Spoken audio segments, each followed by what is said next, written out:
everybody, it's Allie. Today is Sunday, March 21st, and welcome to my YNR chat vlog. You know, one of the worst ways to wake up ever is handcuffed to a hospital bed. Oh, Adam, the time has come for you to pay for all of your evil deeds, and oh, how I am going to enjoy it all, every moment. In fact, let's together take a moment to enjoy Adam getting his comeuppance. Oh yeah, that feels good.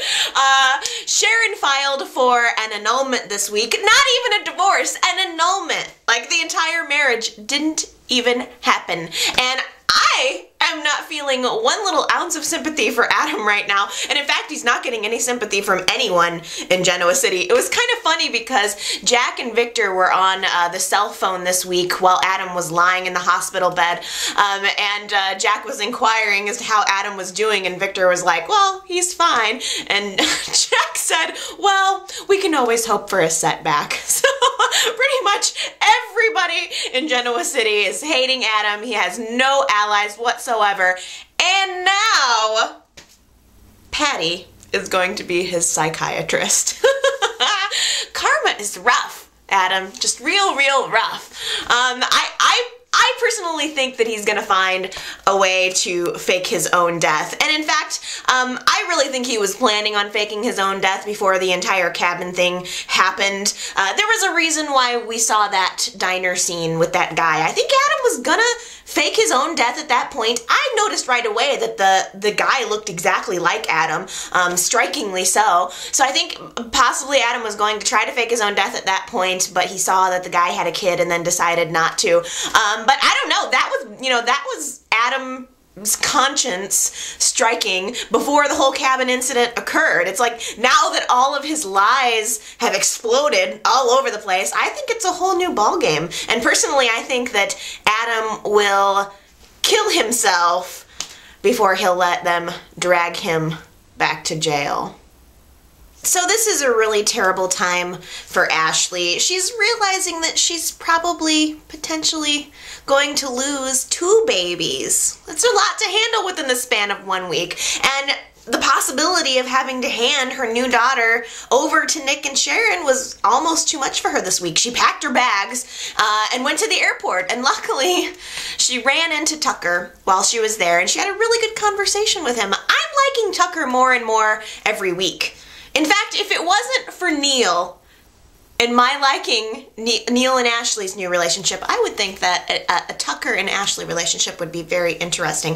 But he basically convinced her that she's not going to fall apart no matter what comes her way. You know, she has the ability to remain strong through this, strong enough to face the truth. It was a very good conversation between those two, and it prompted Ashley to return home, where she actually ended up having another really good healing conversation with Victor, which prompted her to call Nick and Sharon and let them know that she's gonna go ahead and go through with a DNA test, and that, you know, no matter what the outcome is, she's going to respect it. So we're on the fast track toward revealing the truth about Faith. The bad thing is, we're back to square one with all of Phyllis's insecurities. Sharon thanked Phyllis this week, basically saying to her, I owe you my future, for relentlessly pursuing the truth about Adam, which is leading to the revealing of the truth about her daughter. I owe you my future, is what Sharon said to her. And Phyllis was, of course, replaying it and remembering it in her mind. And of course, I'm sure that she was thinking at the same time, I gave you your future, but I may be losing my own. It was very sad. Phyllis did have a conversation with Malcolm. He tried to cheer her up. I really enjoyed the interaction between those two. He tried to give her a pep talk over French fries and convince her that, you know, she has the opportunity to shape her future here. She doesn't have to run from it, you know, which was good advice that Phyllis did not follow. She immediately went up to the cabin to pry down the plaque from the tree, drive back to Genoa City, swerve through traffic, and of course, on her way, she swerved right off the road. Now, I know that for the last couple of weeks I've been so consumed with everything Newman that I haven't had a chance to comment on Lauren's 2 ecstasy trips, which clearly I loved. I love Lauren. I thought it was hilarious, and it was something different, you know? Just the whole thing was just different. I mean, I was literally like slack-jawed the entire time. Lauren was wild, and she was in love with everyone. I mean, she was practically humping every man that she came into contact with. Watching her with Paul, though, it was a little painful. It was a little disgraceful and painful, I have to say. And of course, my best friend Daisy was there to photograph it all. It was actually kind of funny because she was going through the proofs of Lauren smooching on Paul, and she said something like, "Gee, Lauren, you're so photogenic when you're whoring it up." Funny. Daisy slipped the photos of Lauren and Paul into Michael's briefcase, which you know I don't like. You know Lauren and Michael were like my ultimate couple, but this is at least interesting. And of course, guess who found the photos before Michael did?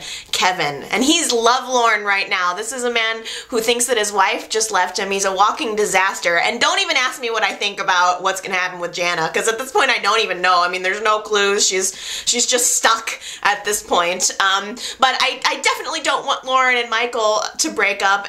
But you know, Kevin was very judgmental with Lauren at first, but eventually I think he accepted that it was a result of her illness and not out of lust that she was with Paul.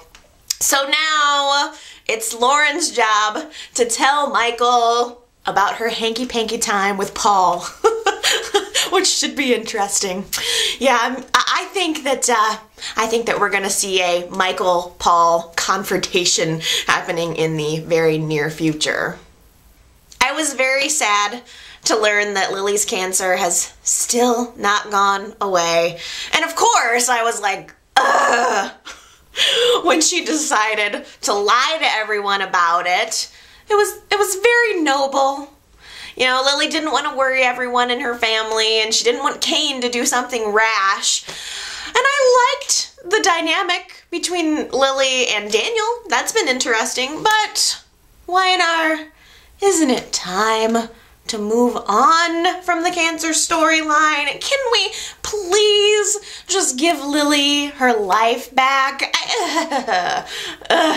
There are so many more interesting things we could be doing with Lily and Kane, I think, personally. But for now, Lily is stuck with cancer, and Kane, that big, sexy beast, decided, rather than let himself be deported, that he was gonna knock out his 85-pound immigration agent and escape into the wild Wisconsin outback. What a bad idea. What a horribly bad idea. I mean, what now, Kane?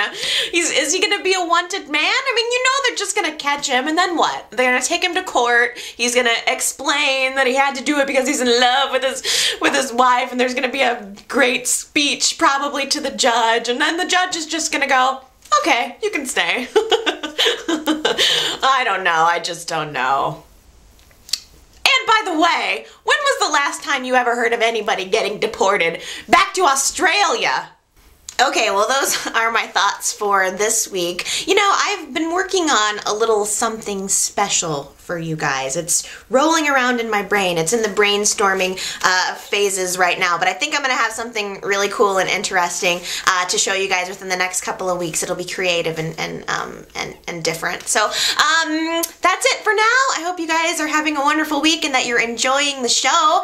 If you want to check out my website, you can do that at buttonhead.org. And if you know somebody else who likes YNR and who might be interested in this video series, feel free to send them the link. I think it would be cool to get some more people involved. And that's it for me for now. I love you guys. I appreciate all of your comments. Definitely let me know what you're thinking this week, and I will see you next week. All right. Bye.